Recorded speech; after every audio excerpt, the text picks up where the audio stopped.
রমজানের দিনের বেলা হোটেল খোলা রাখা নিয়ে বিতর্ক চলছে। কেউ হোটেল খোলা রাখাকে রমজানের গাম্ভীর্যের বিরোধী বলছেন, আবার কেউ বলছেন অমুসলিম, মুসাফির, শিশু ও ঋতুবর্তী নারীদের জন্য হোটেল খোলা রাখা উচিত। এই বিষয়ে আপনার ব্যাখ্যা জানতে চাই। দেখুন, বাংলাদেশের আবহমান কাল থেকে চলে আসা কালচার এটি। এদেশের সংখ্যাগরিষ্ঠ মানুষ মুসলমান, আর মুসলমানদের মধ্যে বেশিরভাগ মুসলমানরাই রোজা রাখেন, অর্থাৎ সমাজের প্রায় সবাই রোজা রাখে। সীমিত সংখ্যক মানুষ যারা অমুসলিম কিংবা যারা শিশু কিংবা নারী, ঋতুবতী নারী কিংবা মুসাফির আছেন, তাদের জন্য শরিয়া রোজা রাখার বাধ্যবাধকতা রাখেনি এবং তারা রাখেনও না।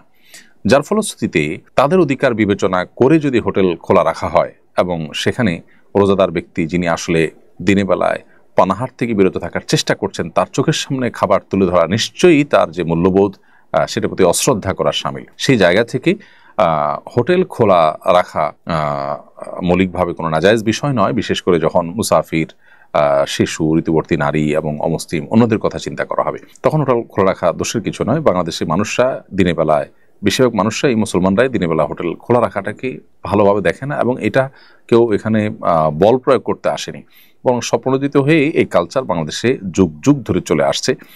স্বপ্নদিত কালচার এবং স্বপ্নদিতভাবে মানুষ এটি করে রোজাদারদের প্রতি শ্রদ্ধা রেখে। কারণ একজন মানুষ রোজা রেখে দিনের বেলায় পানাহার করাকে তিনি গুনাহ মনে করছেন, আল্লাহ নির্দেশের কারণে তিনি খাচ্ছেন না, পানাহার করছেন না, সেখানে তার সামনে লোভ হতে পারে সেভাবে করে খাবার গুলাকে ওপেন তার সামনে তুলে ধরা, এটা তার যে আপনার মূল্যবোধ বা তার যে বিশ্বাস সেটার সাথে কিছুটা সাংঘর্ষিক হয়। সেজন্য স্বপ্নদিত এটি চলে আসছে। অতএব এই কালচারকে আমি চাপিয়ে দেওয়া কোনো কালচার তো বলতে পারি না। সো এটাকে যারা বিরোধিতা করছেন, তারা, আমি মনে করি যে তারা যে কালচারাল ওয়ার বা কালচারাল বা সাংস্কৃতিক যুদ্ধ সেটা তারা চাপিয়ে দিতে চাচ্ছেন, একটা সংঘর্ষ তৈরি করতে চাচ্ছেন অহেতুক।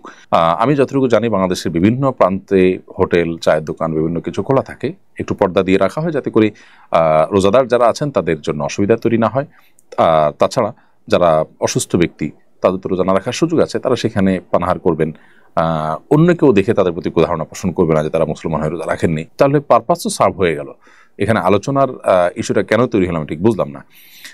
দোকান খোলা থাকছে, বিশেষ করে ট্যুরিস্ট স্পটগুলোতে, যেখানে যেখানে আপনার যাদের রোজা রাখার সুযোগ আছে তাদের অপশন আছে। অমুসলিমদের প্রধান এরিয়াগুলোতে রোজা আপনার হোটেল খোলা রাখলে তারা খেলে, এটা নিয়ে মুসলমানরা কেউ তো খারাপভাবে দেখেও না, বলেও না। কোনো মুসলিম রোজার মাসে দিনের বেলায় তিনি হোটেল খোলা রেখে যদি খান, তাহলে আজও পর্যন্ত কোনো মুসলমান তাকে খারাপভাবে দেখেনি, বলেও নি। সো আমি মনে করি যে এখানে